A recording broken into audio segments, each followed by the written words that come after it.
After studying this module, you shall be able to know various models under sequential moments restrictions, models with individual specific slopes, also GMM approaches to linear unobserved effects model, and how to apply panel data methods in case of match pairs and cluster samples. Let us start with unobserved effects models without strict exogeneity assumption. First, we would introduce models under sequential moments restrictions. The assumption of strict exogeneity rules out certain kinds of feedback from YIT to future values of XIT. Generally, random effects, fixed effects, and first differencing are inconsistent if an explanatory variable in some period is correlated with UIT. While the size of the inconsistency might be small, in other cases it can be substantial. Therefore, we should have general ways of obtaining consistent estimators as n tends to be infinity or large, with t to be fixed when the explanatory variables are not strictly exogenous. The model can be written as YIT is equal to XIT beta plus CI plus UIT, where t subscript varies or takes the values from 1, 2 to up to capital T. This is our equation 1. Here in this model, we allow CI to be arbitrarily correlated with XIT and UIT to be correlated with future values of explanatory variables, which are XIT plus 1, XIT plus 2, XIT, capital T. There are many models, including the AR1 model, or it is reasonable to assume that UIT is uncorrelated with current and past values of XIT. As per Chamberlain 1992b, sequential moment restrictions are where expected value of UIT given XIT, XIT minus 1 up to XI1 and CI is equal to 0, where t takes the value from 1 to capital T. This is our equation 2. When assumption 2 holds, then XIT are sequentially exogenous conditional on the unobserved effect. So given model in equation 1, assumption 2 will be equivalent to expected value of YIT given XIT, XIT minus 1 up to XI1 and CI is equal to expected value of YIT given XIT, CI equal to XIT beta plus CI. This is our equation 3. This equation says after XIT and CI have been controlled for, no past values of XIT affect the expected value of YIT. It is more natural than a strict exogeneity assumption, which requires conditioning on future values of XIT as well. Let us now understand the dynamic unobserved effects model. An AR1 model with additional explanatory variable is YIT is equal to ZIT gamma plus rho 1 YI t minus 1 plus CI plus UIT. This is our equation 4. So XIT is congruent to ZIT and YIT minus 1. Therefore, XIT minus 1 up to XI1 is nothing but is equal to ZIT, YIT minus 1, ZIT minus 1, so on up to ZI1 and YI0. And the sequential exogeneity assumption stated in equation 3 requires that expected value of YIT given ZIT and YIT minus 1 and so on up to ZI1 and YI0 and CI is equal to expected value of YIT given ZIT and YIT minus 1 CI and is equal to ZIT gamma plus rho 1 yit minus 1 plus ci. This is our equation 5. What is the hypothesis? The hypothesis is that h naught is equal to rho 1 equal to 0. So h naught we are denoting as rho 1 equal to 0, which states that after unobserved heterogeneity, Ci has been controlled for, including current and past Zit. Yit minus 1 does not help to predict Yit. So basically we are saying Yit minus 1 does not help to predict Yit after controlling for Ci and Zit. When rho 1 is not equal to 0, it means that Yit shows state dependence. Please note that the current state depends on last period's state even after controlling for Ci and Zit up to Zi1. Here assumption 5 is an example of dynamic completeness conditional on Ci, which means that one leg of Yit is sufficient to capture the dynamics in the conditional expectation. Neither further legs of Yit nor legs of Zit are important. Once Zit and Yit minus 1 Ci have been controlled for. Generally, if xit contains Yit minus 1, then assumption 3 implies that dynamic completeness conditional on Ci. Now, assumption 3 does not require that Zit plus 1 up to Zi capital T be uncorrelated with Uit, so that feedback is allowed from Yit to Zit plus 1 up to Zi capital T. If we allow Zis to be uncorrelated with Uit for all s, then additional orthogonality conditions can be used. What is a static model with feedback? Let us try to learn this in 2.3. Consider a static panel data model. Yit is equal to Zit gamma plus delta Wit plus Ci plus Uit, where Zit is strictly exogenous and Wit is sequentially exogenous. So it can be written as expected value of Uit given Zi, Wit minus 1 up to Wi1 and C1 is equal to 0. This we denote as equation 7. Wit is influenced by past Yit. So Wit can be written as Zit tau plus rho 1 Yit minus 1 plus phi Ci plus Rit. This is denoted as equation 8. In general, if expected value of Ri comma t plus 1 is equal to 0, it is easy to show that expected value of Wit plus 1 into Uit is equal to rho 1 expected value of Yit Uit, which is equal to rho 1 into expected value of Uit square and is greater than 0 under equations 7 and 8. And so strict exogeneity fails unless rho 1 is equal to 0.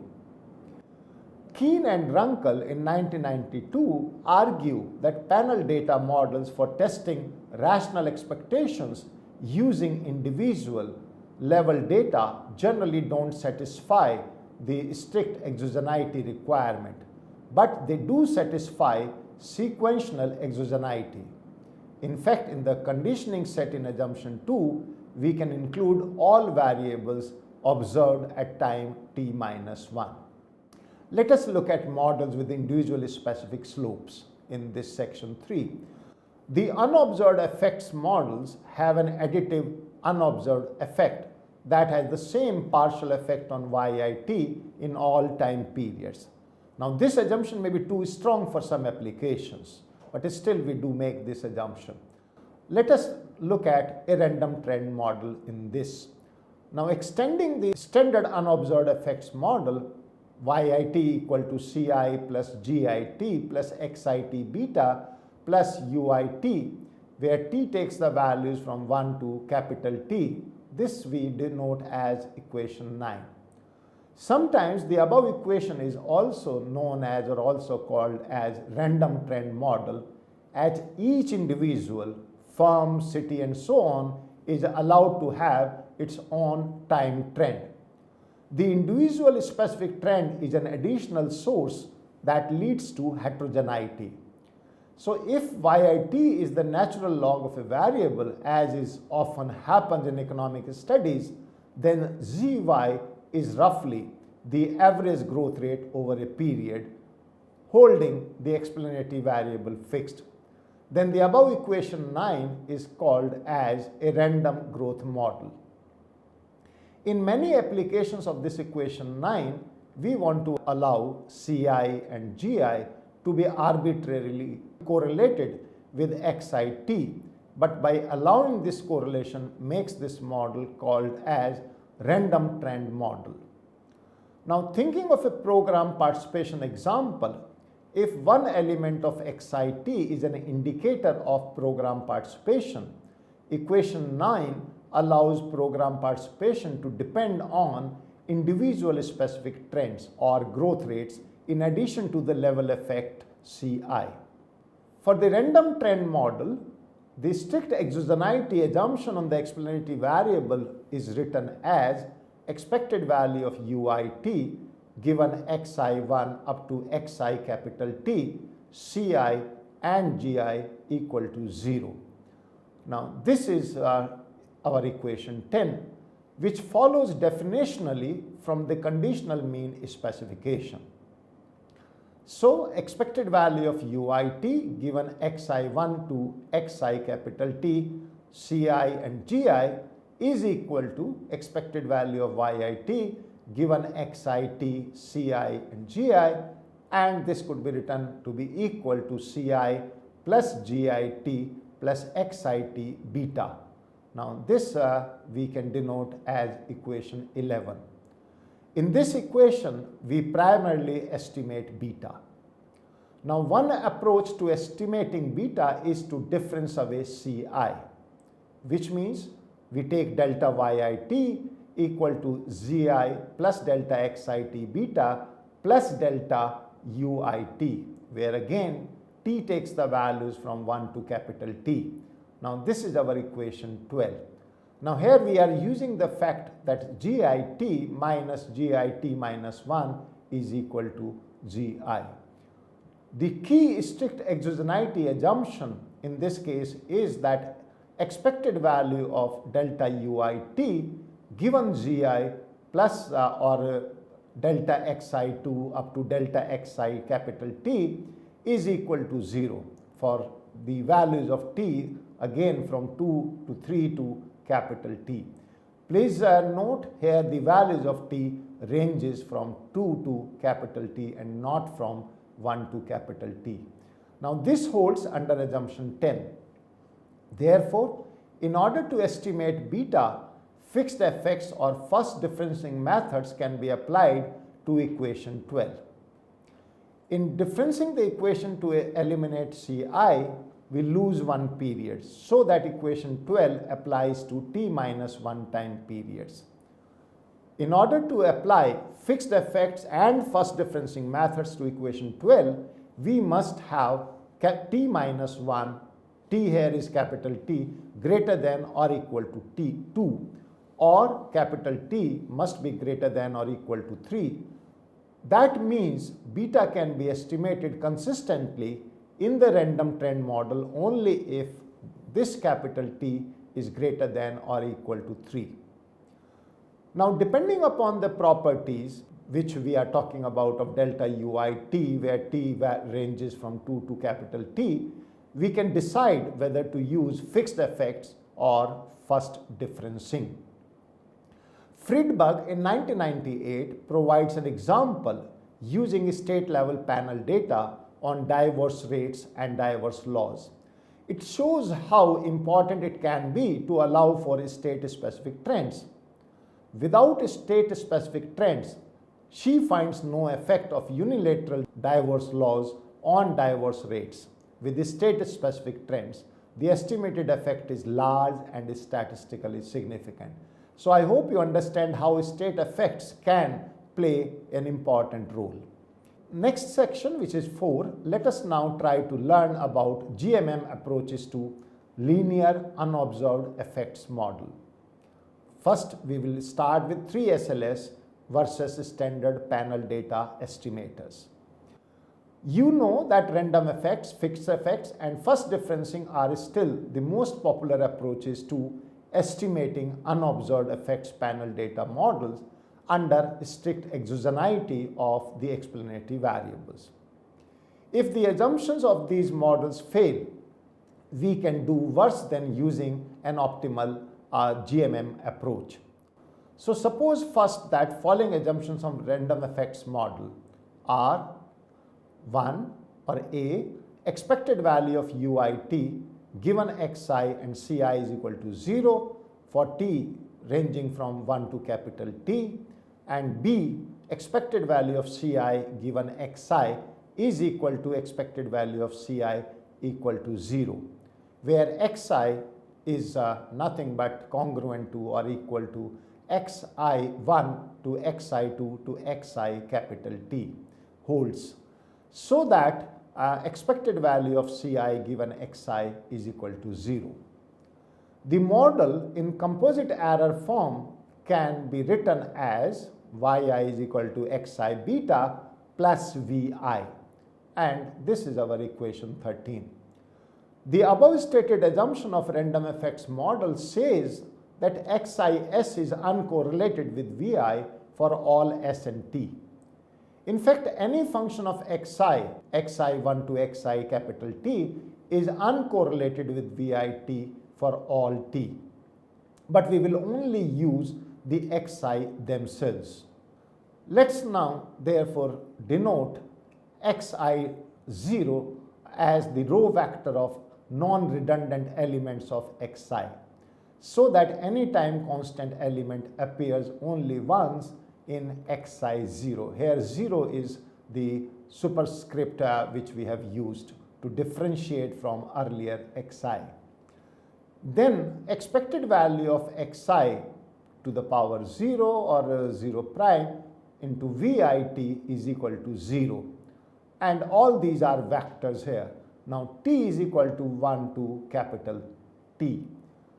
This orthogonality condition suggests a system instrumental variables procedure with the matrix of instruments, and these instruments are zi could be written to be equal to I capital T into Cronbach multiplication xi power 0 or xi0 as I pronounced it earlier.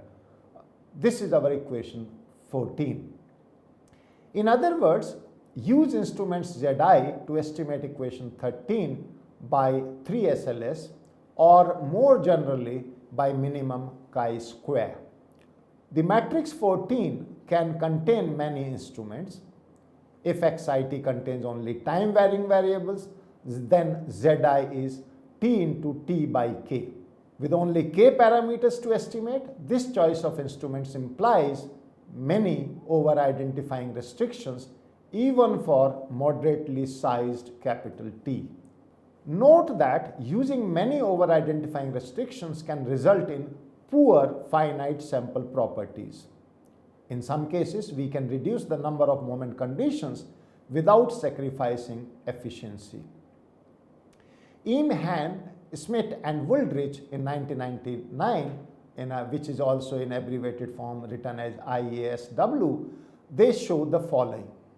They show that if omega hat has the random effects structure, which means we impose the random effect structure in estimating omega, then 3 SLS applied to equation 13 using instruments which are zi equal to pt xi qt wi, where we can write this as equation 15. pt matrix is denoted as jt into jt prime, jt inverse jt prime, and qt is equal to IT minus PT. Here all these T's are capital T's. Now Zt is defined to be equal to 111 prime and Wi is T into M submatrix of Xi obtained by removing the time constant variables, which is identical to the random effects estimator. The column dimension of matrix 15 is K plus M.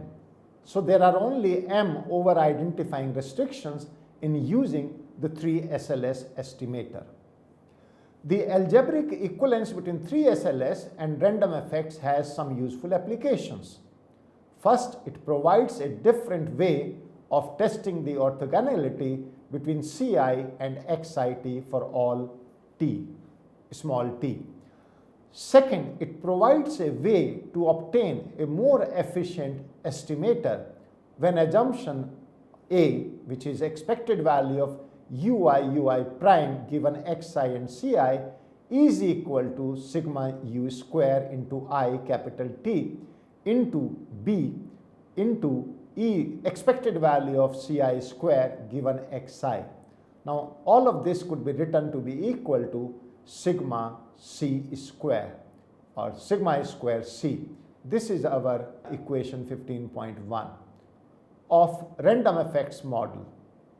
Now here please note that we assumes that the conditional variances are constant and the conditional covariances are 0, whereas B is same as variance of Ci given Xi is equal to variance of Ci, which is a homoscedasticity assumption on the unobserved effects of Ci.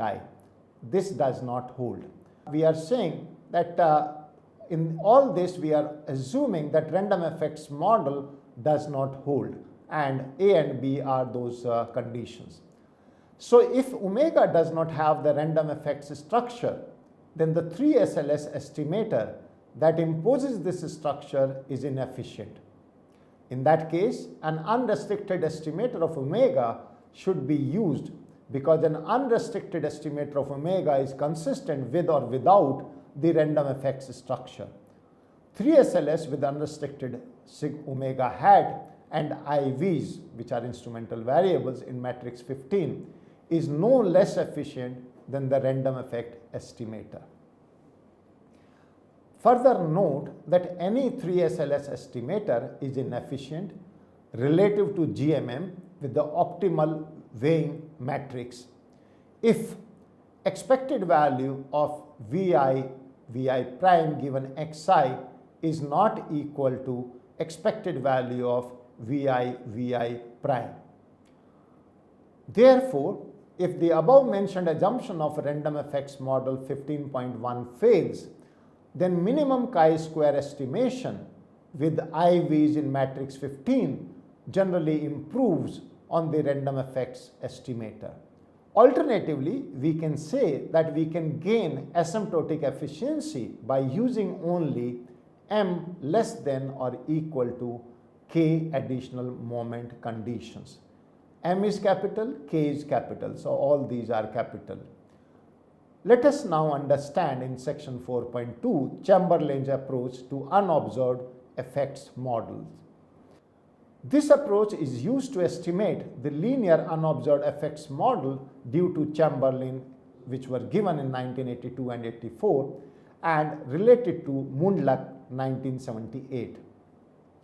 We will continue with the strict exogeneity assumption on Xit conditional on Ci, but we will allow arbitrary correlation between Ci and Xit. Thus it follows fixed effects environment and Xit contains only time varying explanatory variables. In case of fixed effects and first differencing transformations, Ci gets eliminated and produce consistent estimators under strict exogeneity.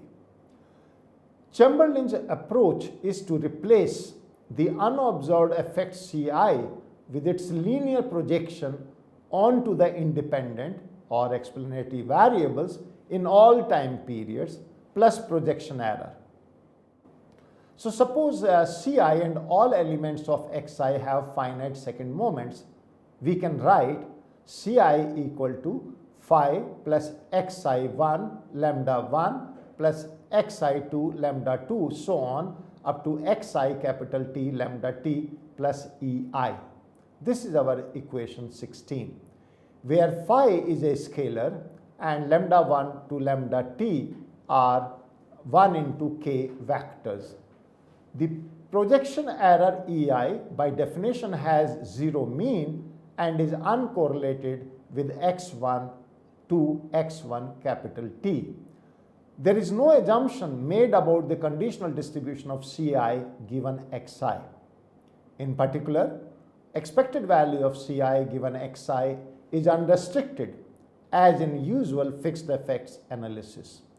Plugging equation 16 into the following model, yit equal to xit beta plus Ci plus uit, where t again varies from 1 to capital T, we get for each t yit equal to phi plus xi1 lambda 1 so on up to xit into beta plus lambda t, plus it must continue and it will continue up to xi capital T into lambda t plus rit.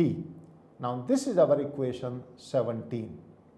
In this, under assumptions of fixed effect 1, the errors rit are equivalent to ei plus ui and satisfy expected value of rit equal to 0 and expected value of xi prime rit equal to 0 for all t ranging from 1 to capital T.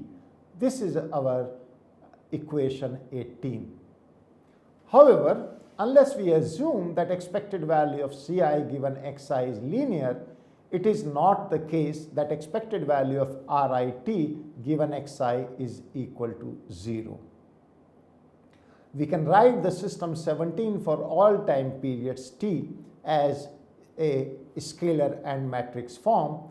You can see on the left hand side we have the scalar of yi1 to yir, and on the right hand side we have the matrix of 1 xi1 xi2 up to xt1, and similarly we have the scalar of the parameters from xi lambda 1 to lambda r and beta, and we have the residual scalar of ri1 ri2 up to rtr. This is our equation 19. We can write the system 17 for all time period t as a scalar and matrix form, and you can see on the left hand side we have yi1 yi2 up to yi capital T, and on the right hand side we have the matrix of 1 xi1 xi2 xit up to and xi1, and this goes on, and the last diagonal value you can see is xit. The product scalar you can see is the scalar of parameters starting from xi lambda 1 lambda 2 up to lambda t and beta, and then we have the residual vector of ri1 ri2 up to rit. This is our equation 19. Now this can also be rewritten as yi is equal to omega I into theta plus ri. Now this is our equation 20, where omega 1 or wi, whatever way you may define it, is t into 1 plus tk plus k, and theta is equal to 1 plus tk plus k into 1 vector. From this equation 18, you can see that expected value of wi prime ri is equal to 0. So system OLS is one way to consistently estimate theta. The rank condition requires that rank of expected value of wi prime wi is equal to 1 plus tk plus k. It suffices that the elements of xit are not collinear and that they vary sufficiently over time. While system OLS is consistent, it is very unlikely to be the most efficient estimator.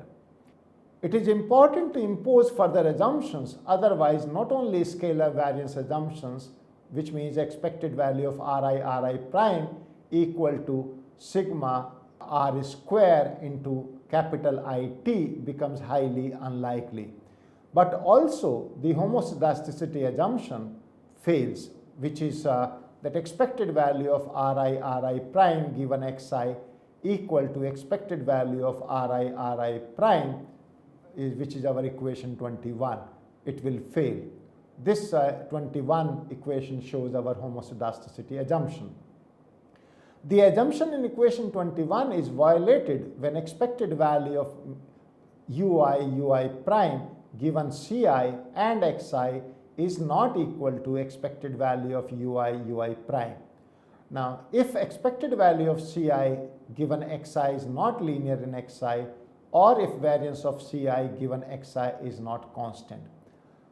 Now, this basically means that if the assumption is stated in equation 21 does happen to hold, in that case, feasible GLS is a natural approach. GLS here means generalized least square. The matrix omega is now equal to expected value of Ri prime and can be consistently estimated by first estimating theta by system OLS and then proceeding with feasible GLS. Now you can see on the contrary, if this assumption fails, a more efficient estimator is obtained by applying GMM to equation 20 with optimal weighing matrix.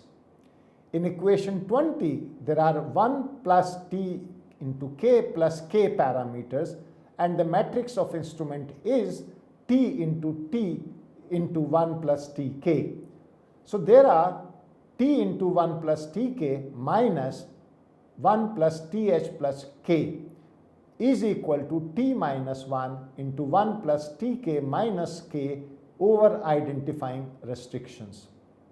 Please look at these notations very carefully. Now, testing these restrictions is precisely a test of strict exogeneity assumption fixed effect 1, and it is a fully robust test when full GMM is used because no additional assumptions are used.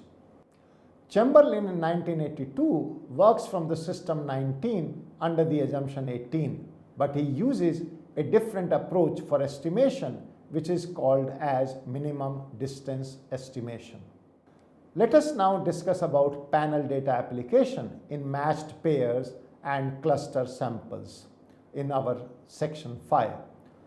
The unobserved effects structure is not a consequence of repeated cross sections over time. One simple data structure is a matched pair samples. Now this can be shown by an example. We take the case of sibling data, which are often used in the social sciences in order to control for the effects of unobserved family background variables. For each family I in the population, there are two siblings. It can be explained as follows. We can write yi1 equal to xi1 beta plus fi plus ui1, equation 22. And similarly, yi2 is equal to xi2 beta plus fi plus ui2 as equation 23. The above equations are for sibling 1 and 2 respectively, and fi is an unobserved family effect. Here, the strict exogeneity assumption means that the idiosyncratic error uis in each sibling's equation is uncorrelated with the explanatory variables in both equations. For example, if y denotes log wage and x contains years of schooling as an independent or explanatory variable, then we must assume that siblings' schooling has no effect on wage after controlling for the family effect on schooling and other observed covariates. If fi is assumed to be uncorrelated with xi1 and xi2, then in this case differencing across siblings will be an appropriate strategy to remove fi. Under this strategy, x cannot contain common observable family background variables as these are indistinguishable from fi. The IV method developed to account for omitted variables measurement error, and simultaneity can be applied directly to the difference equation. A matched pair sample is a special case of cluster sample. A cluster sample is typically a cross-section on individuals like families, firms, etc., where each individual is part of a cluster. Observations within a cluster are thought to be correlated as a result of an unobserved cluster effect. The unobserved effects model can then be represented as YIS equal to XIX beta plus CI plus UIS. Now this is our equation 24. In this above equation, I indexes the group or cluster and S indexes units within a cluster. In some cases, an unobserved effects model or cluster sample is called a hierarchical model. In cluster samples, the number of observations within cluster usually differs across clusters. For cluster I, the model can be written as Yi is equal to Xi beta plus Ci Jgi plus Ui. This is our equation 25. The row dimension of Yi, Xi, Jgi and Ui is Gi, the number of units in cluster I. The dimension of beta is k into 1. So while applying panel data methods, we assume that the number of clusters n is large because we fix the number of units within each cluster in analyzing the asymptotic properties of the estimators. Since the dimension of the vectors and matrix in equation 25 changes with I, so we cannot assume an identical distribution across I. The strict exogeneity assumption in the model 24 requires that the error term UIS be uncorrelated with the explanatory variables for all units within the cluster I. This assumption is often reasonable when a cluster effect Ci is explicitly included. And if we assume Ci to be uncorrelated with Xis for all S, where S varies from 1 to Gi, then pooled OLS across all clusters and units is consistent as capital N tends to be infinitely large. So what have we learned? Let us summarize our learnings of the day. To summarize, in this module, you have studied about unobserved effects model or models without a strict exogeneity assumption, in which we have learned about dynamic unobserved effects model and a static model with feedback.